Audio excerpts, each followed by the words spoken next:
Welcome back to another keyboard review. Today, I'm checking out a new contender in the market that's aiming to dominate the budget aluminium category. This is Eppomaker's Tide 65, and in this video I'm set to find out if the $120 keyboard truly earns its place at the top of the budget aluminium category. Before we begin, I want to point out that Eppomaker did provide the Tide 65 free of charge for the purpose of this review. However, rest assured, all opinions you hear today are completely my own and unbiased. Let's cover off the unboxing experience before we progress any further. The box design gives off a distinct top secret or hazardous materials vibe with its bold yellow on black accents. While it's definitely a cool design choice, I'm not sure how it ties into the actual keyboard. If I'm missing something, let me know in the comments. Getting inside, there's a firm plastic protecting the internals, which I always find to be a nice reassuring touch, ensuring the keyboard survives transit. Firstly, you're getting a user manual, followed by the Tide 65 itself protected by a plastic dust cover. Checking out the accessory box, you're getting a USB-A to USB-C cable, followed by a basic dual keycap and switch puller, followed by a small Allen key to get inside the case. The unboxing experience was solid, providing all the necessary tools for disassembly. However, I was a bit surprised to find there was no extra keycaps or switches in the box. Okay, I'm quickly going to go over some of the main specs and features before I get into my own thoughts and opinions. The Tide 65 comes in at $119.99 on Eppomaker.com. It features a 65% layout with 66 keys and a knob. The board features tri-mode connectivity, meaning you can connect via Bluetooth, 2.4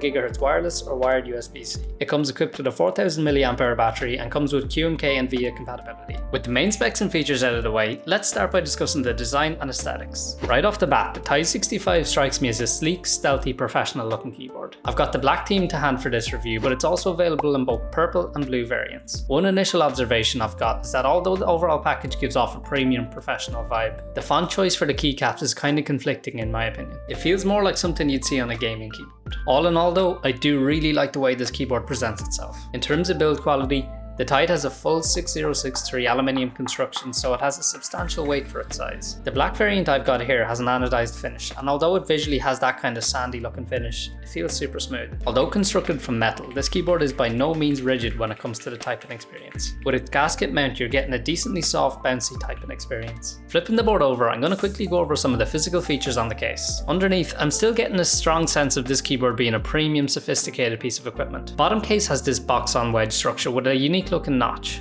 although from what I can tell this seems to be more of a necessity than design decision in order to get the screw in there, as well as this nice big PVD mirrored backplate. It does have Eppomaker's branding, but I'm honestly fine with that. It's more elegant than the common information stickers you tend to see on the underside of keyboards. Aside from that, the Tide has a small round rubber foot in each corner for a grippy hold on your desk, followed by 6 screws for disassembly. Moving up to the edges of the keyboard, the main box portion edges are all kept super clean, which I'm a big fan of. There's both an inner and outer chamfer with an accent bronzy colour, which I actually really like the look of. All your connection related controls can be found further down on the wedge edge, if that makes sense. All the way over to the left you'll find an on-off switch that controls the wireless modes, followed by the USB-C port. All the way over to the right you'll find the 2.4 GHz wireless receiver sunk into the case with a slight magnetism for quality of life. Moving back up to the surface of the keyboard, let's go through what you're getting up here. You're getting a standard non-exploded 65% layout. If you're familiar with the popular GMK 67, this layout will also feel very familiar. In the navigation cluster you're getting a page up and down key as well as an end key. I would have personally preferred a delete key, but it really does just come down to what you use more frequently. Nowadays it's become a bit of a standard for the knob to have multiple functions, generally being RGB control.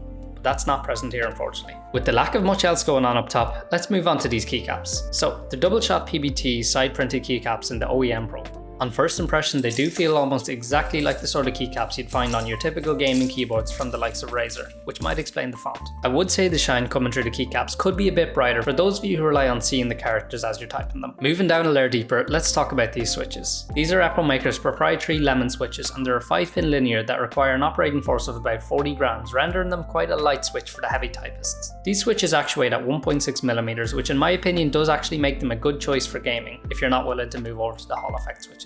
Overall, the Tide 65 has quite a light poppy sound signature. I'd say the sound is a bit more on the flatter side, but I'd put that down to the flex cutting on both the PCB and the plate. That being said, if you're coming from any of the more traditional gaming keyboards from those big name brands, you'll almost certainly be more than impressed, as you are actually getting quite a nice enjoyable typing experience in my opinion. Now, I'm happy to report that the Tide is fully QMK and VIA compatible. Coming in at $120, although not impossible, I was impressed to find this in an aluminium keyboard of this value. To fill you in if you don't already know, QMK and VIA are freely available, trusted tools that you can use to customize your keyboard directly through your browser, removing the need to download any of those sketchy third-party softwares. To give a quick usage demo, I'm going to use it to remap the page up key to the delete key, as that's more appropriate for me.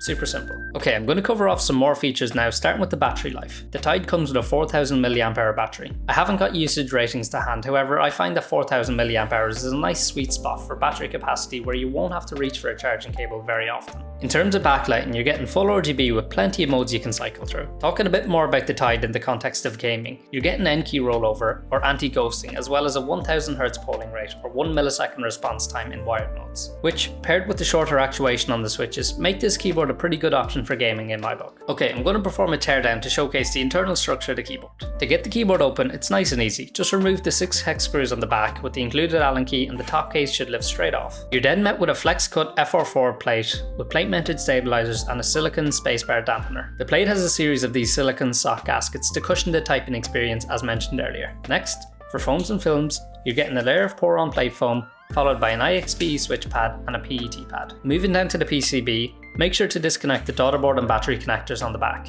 You're getting a FlexCut 5-pin hot swappable PCB with south-facing RGB LEDs. Unfortunately, there's no support for screw-in stabilizers, but from what I can tell, you're getting split spacebar support. Down in the case, you're getting another layer of pour-on foam, followed by another PET pad, which makes up a total of 5 layers of sound dampening. As you can tell, the internal makeup of the Tide is definitely sophisticated. So as always, it's time to play the sound test before I leave you with my closing remarks and recommendations.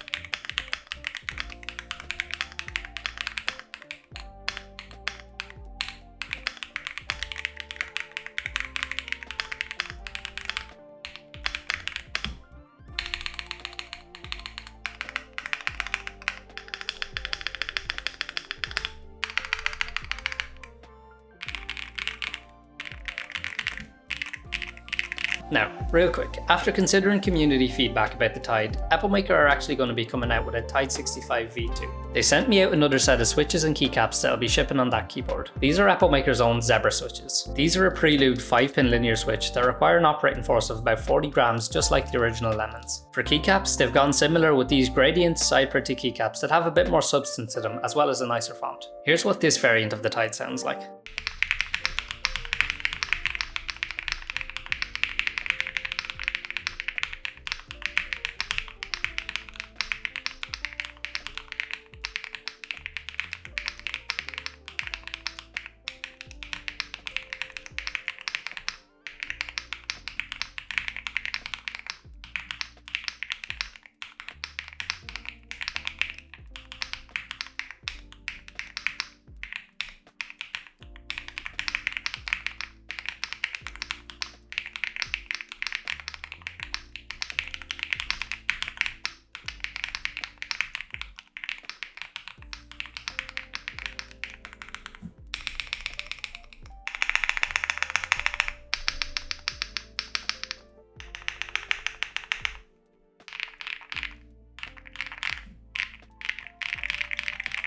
Overall, the Applemaker Tide 65 offers a compelling package for $120 with premium build quality, solid typing experience, and extensive customization through QMK Via. While the keycap font and single function knob might not appeal to everyone, the overall value and performance make it a strong contender in the budget market. If you're looking for a well-built metal keyboard with great features at an affordable price, I think the Tide 65 is definitely worth considering. That concludes this review. I hope you enjoyed it. If you did, consider dropping a like and subscribing because your support is greatly appreciated.